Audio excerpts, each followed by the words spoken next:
All right, welcome to episode 7 of Honest Nonsense with your host Walter.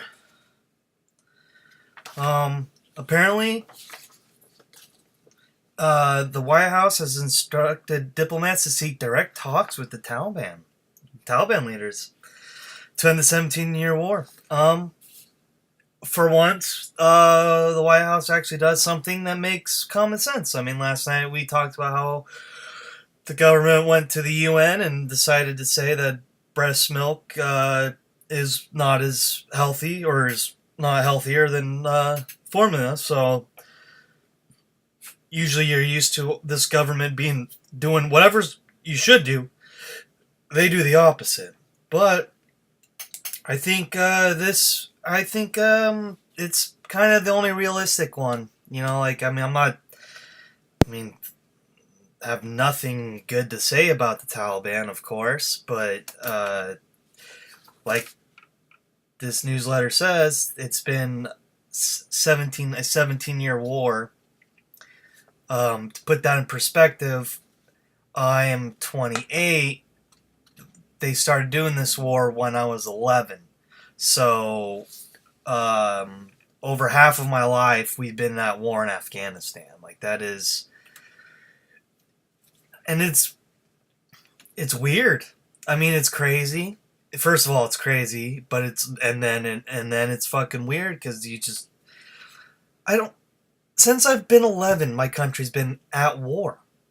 This war on terror has been going on since I was fucking 11 years old. More years of my life there has been a war than less years of my life. That's why I'm not really into, telling people about values, man. We're a fucking warlike country. It's goddamn. And what has this thing done? I mean, I don't know. I mean, you just wonder what the hell... I mean, hope to God that... I mean, that means the reality, though, is that talks mean...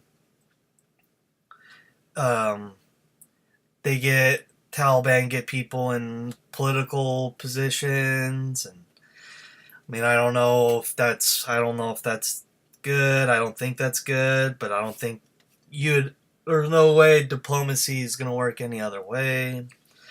So, and then it's this president might get impeached, so we might not even know. I mean, and then who knows who would,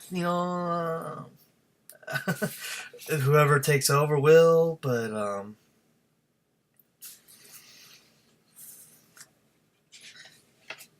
so we'll see with that, if that's just I don't know. Let's see. I mean, Trump had him drop the mother load there, so I don't really know if I'm not really sure how much of this to really think, to think about. So, and that's all I'm really, but having said that, it's good to have talks with them. And that's going to be the only good thing I say about them because apparently, I guess there's nearly 3,000 migrant children housed in detention centers across the country under President Trump's zero-tolerance border policies.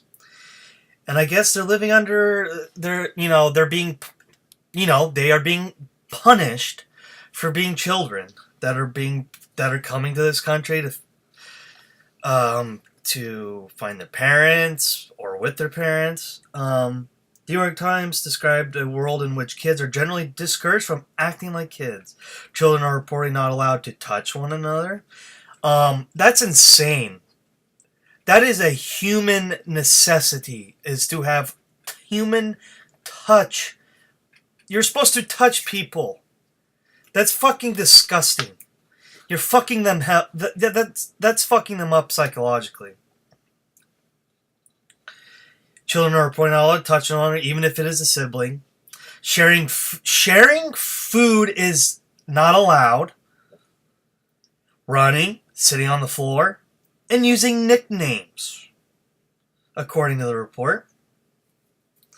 Some children also describe early morning wake-up calls followed by a list of chores that includes scrubbing toilets. Children who misbehave reportedly have their cases delayed. If you do something bad, the report, redo. If you do something bad, they report you, Yoselin, a Guatemalan girl at a facility in Texas, told the New York Times. And you have to stay longer. These people are... How you do that? How you treat these kids like they're in some fucking military boot camp? Like, my God, I don't have words. I don't have words to describe the hideousness, the hideous disgrace that this administration has unleashed on immigrants, man. And Obama, like the shit you did, like kind of, you know what, fuck you too, and Bush, the things you did, fuck you too, and Bill Clinton, things you did, fuck you too. And that's, I think, kind of what annoys me about, I'm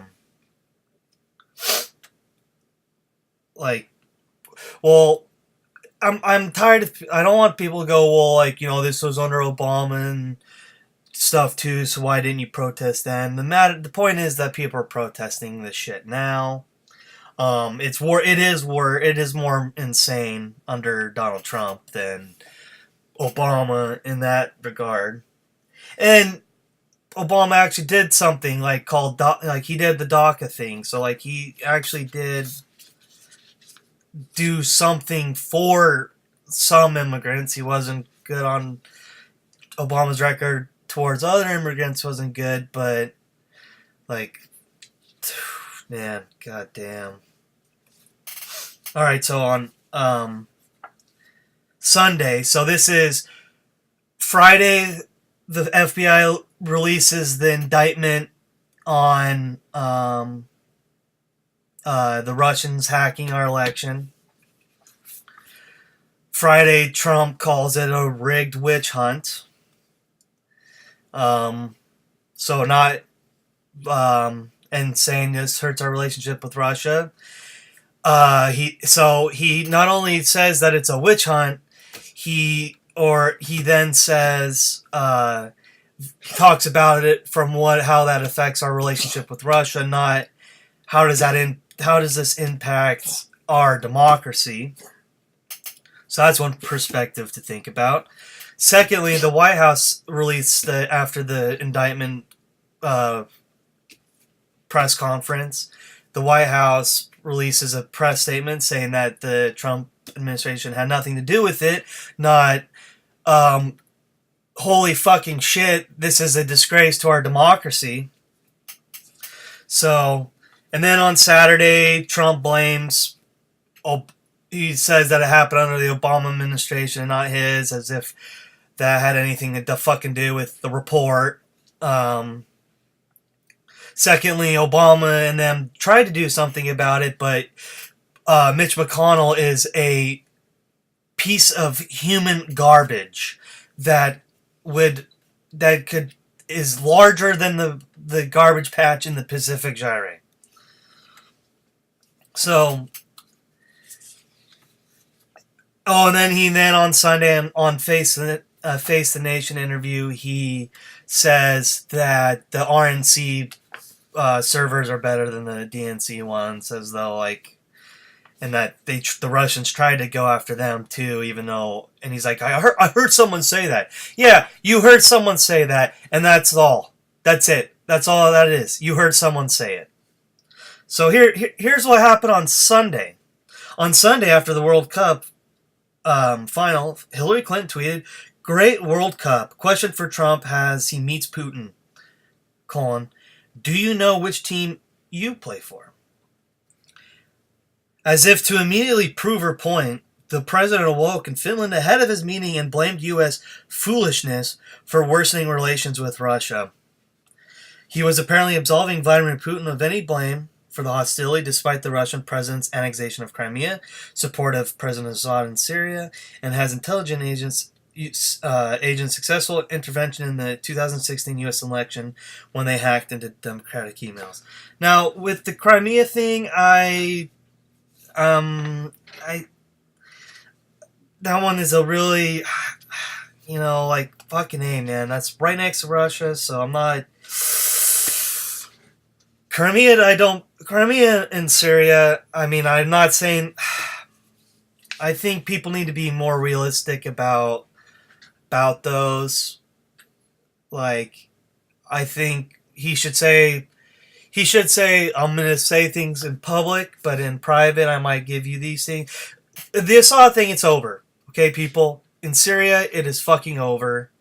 And furthermore, the rebels are people like al-Nusra that are equivalent to the Taliban. Okay, so like that is just the physical reality on the ground in Syria. So Syria is not the people like. I mean, now I'm not saying that Syria or Assad is a monster, and I would prefer the thing. Like I mean, I don't know though. I think if Russia, I don't know, if Russia had another guy put in there instead of Assad, I don't know how we would feel about it, and I don't know how Syria would react to it. I don't know if a war would I really think I would want Trump to go like with, okay, but let's get someone else in power and like then sign a treaty, I guess. But that one, I think, people going like just saying, like that Trump is giving Putin Syria is kind of,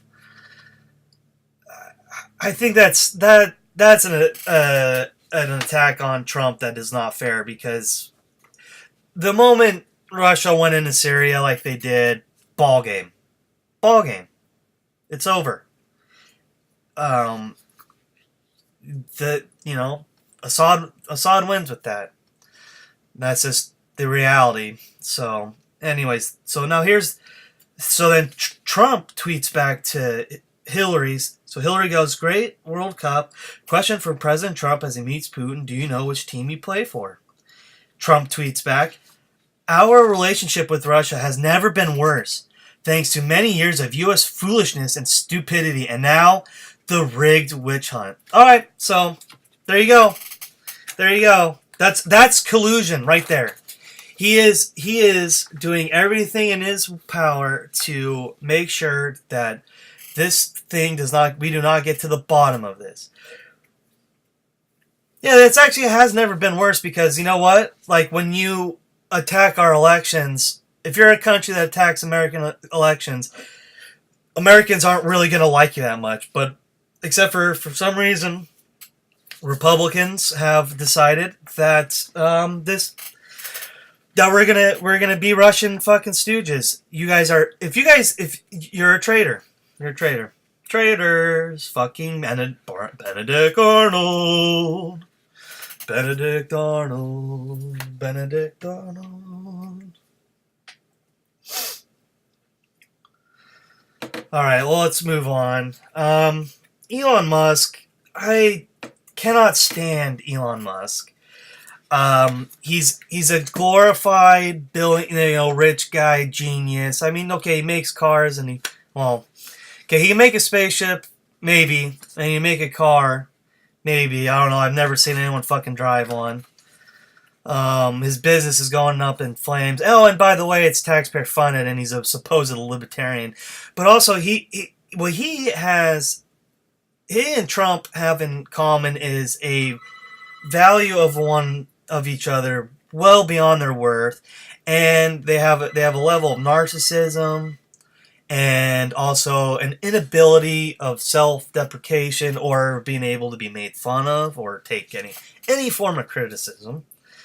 So, for example, if a journalist writes an article that is critical of Elon Musk because he's anti-labor, he will then set up like a web page where people can then shit on journalists in a way that seems very, like, what the fuck, dude? Like, it's journalism. It's called free speech, you motherfucker.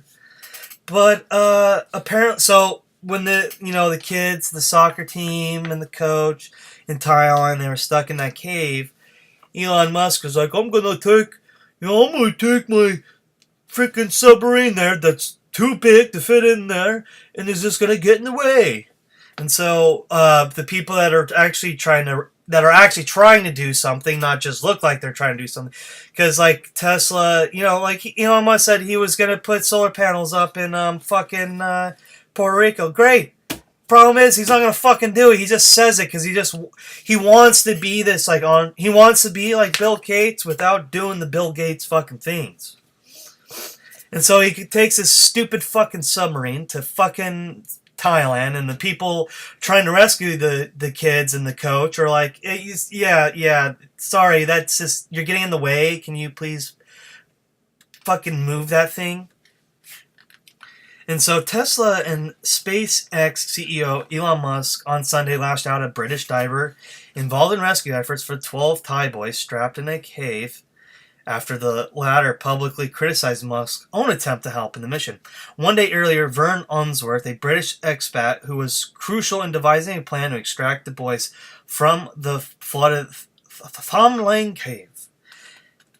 So the thing about that, this guy was crucial in actually doing something, whereas Elon Musk is getting in the way. He said that he dismissed a miniature submarine brought in by Musk as a PR stunt, saying the device had no chance of working. Musk responded to mounting criticism of his rescue plan Sunday by calling Unsworth a pedo guy. I have no idea what that really means. So I'm sorry for my stupidity. I'm not gonna say. I don't know what pedo. Let me look up pedo. Oh, a child.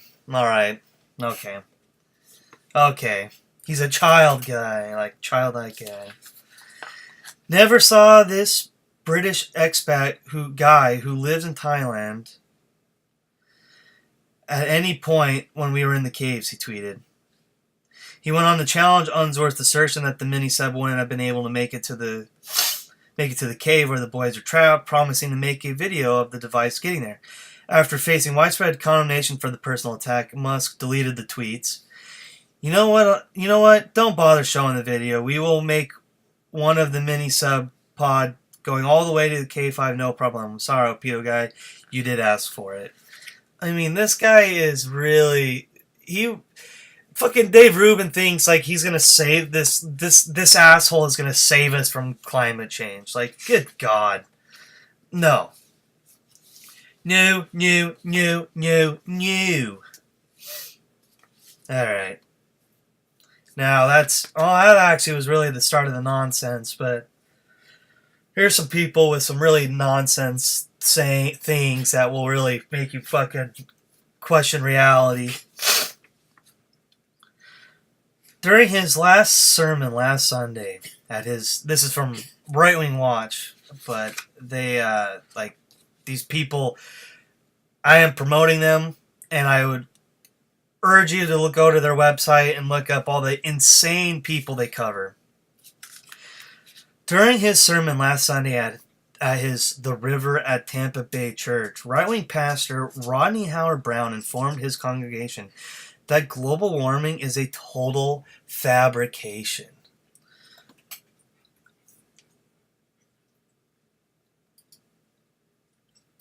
Here's how he does it.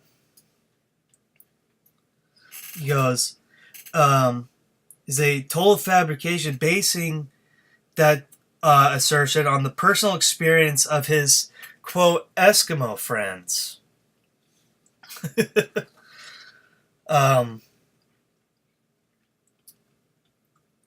Howard-Browne, he's a major conspiracy theorist, so I'm going to look up some other fucking things he has said and that they have covered, because it's like, This guy is not.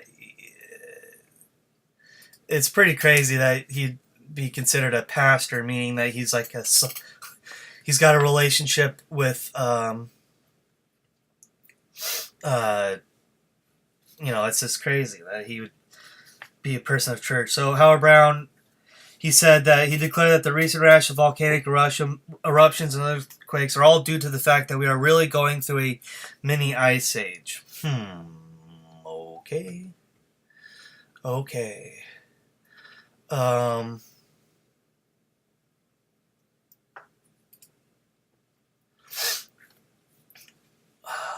I'm looking up some. Hold on. Sorry. Trying to do.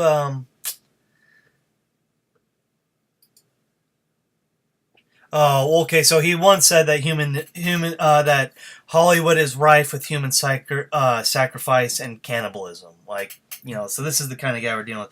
Most people who talk about global warming have no clue what they're talking about. Okay, yeah, yeah, yeah. People probably don't know science that well, but you know what? What they do is they listen to what scientists say. So, and I think people from NASA who study climate change actually know what the hell they're talking about. Oh, fucking yawn, damn you. Alright, then he goes on. That's all a total fabrication and garbage. The Earth is actually not heating. It's actually cooling, sorry to tell you, because everything functions off the activity of the sun. Right now, the sun's activity is at a minimum, and that is what you call a grand solar minimum. He said that magnetic solar winds are acting with the Earth's core, causing earthquakes and volcanic eruptions, adding that the world leaders are pushing the false narrative about global warming because it is an excuse to impose a global tax to fund their one world government. That is right, yeah. One world government, as though, like, neoliberalism isn't a one world government pretty much right now. So I don't know what the fuck that's why these people are so stupid and a fraud, because they... One world government. Yeah, it's called fucking neoliberalism, man. Jesus Christ. In actual fact, the Arctic ice isn't at an all-time high right now. Lie. You say, why do you say that? Because I have Eskimo friends. I told my Eskimo friends probably 3 times a week. I talk to my Eskimo friends probably 3 times a week. See, there you go. Probably? No, you talk to them, you'd go, I usually talk to them 3 times a week. It's not always 3 times a week. Not probably. I talk to my Eskimo friends probably 3 times a week. Some will say the polar bears are dying. They're not dying. There are more polar bears. They don't even know what to do with the polar bears. He texted me and said, I'm looking at polar bears right through my window right now. Yeah, we saw a picture of a starving polar bear, Howard Brown continued. He's an old bear that cannot hunt anymore, and National Geographic was there to take a picture. When you can't hunt anymore, you get skinny and you get old and you die. Okay. That's insane. And anyone with logic understands that that's not the case. That actually, scientists have gone up there, and there's also called space satellite. There are satellite fucking pictures. And they also do studies of testing. So, like, Ted Cruz to say the ice is covering more space, covering more distance, and that might be the case, but they're thinner. And the thinness of the ice is pretty fucking important. So, that's just that guy's a kook. And he's in the world of nonsense, man. He's just one more guy in the nonsense bubble. I'm sure I'm going to talk about this guy more. He's the guy that laid his hands on President Trump, this Rodney Howard Brown. He put his hands on Trump and prayed over him. And he's the guy, and he believes that chemtrails and weather manipulation. So, that's the thing is, like, Alex Jones is the same thing. Climate change is a hoax, so we have to impose things. Well, I mean, it works, I guess. It does work in the conspiracy thing, but So they say that climate change is a hoax, and then they say that there's chemtrails, and it's like, well, then that's man affecting the climate. It's just like you don't need fucking chemtrails. It's called the exhaust of the fucking plane. It's not like you don't even need the cloud looking shit to be like, oh, that's chemtrails. Like, oh no, it's just fucking fossil fuel exhaust. It's like coming out of the goddamn plane. All right, last thing. Right-wing radio host Jesse Lee Peterson reported on his program last week that he has concerns about the nomination of Brett Kavanaugh to the Supreme Court. Even though he, so we go, well, he said that he trusts President Trump because he's not been wrong yet about anything. But he does have some problems. He has some worries about Kavanaugh. And you might go, oh, is it because Kavanaugh said that after seeing firsthand the many difficult duties that a president encounters, he thinks in retrospect that presidents should operate free from the threat of civil suits like the sexual harassment suit that led to the Clintons' impeachment, and that presidents should also be free from criminal investigations.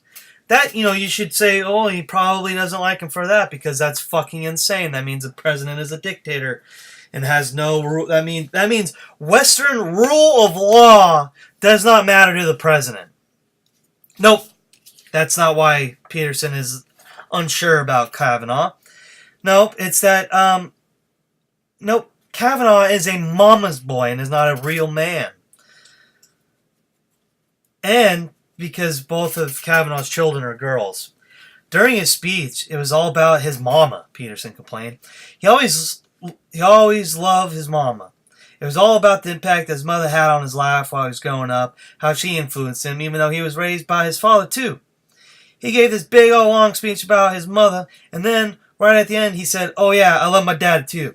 So that concerns me, Peterson. He is a mama's boy. The other thing is he has no boys. He has only girls he can do. Real men make boys first. And I know that most men are not real men anymore, and they are making girls. That... how much more, what else? What else? I mean, how else can you say, what else is there to say, man? That's insane. Yo, you make, like, what the fuck, dude? I would, oh my god. Right-wing radio hosts are they're fucking looners, man. They are just such loony fucking just liars and just bullshitters. Like, God. Honestly, what's crazy is people listen to that guy. I mean, probably not, like, a lot. Like, I mean, really, Rush Limbaugh takes the cake, probably, or does, but, like, there's people like this Peterson. Just like, god damn. Fucking yawning. These Petersons are out there, and people listen to these fucking Petersons, so there you go. Alright, well, that was Honest Nonsense, episode 7. Fucking follow us on Twitter, follow us, go to our website, www.honestnonsense.wixsite.com/mysite. The Wix site that is only for a couple months, and that'll be gone. So, sorry for the long name. That is www.honestnonsense.wixsite.com/mysite. Alright, peace out.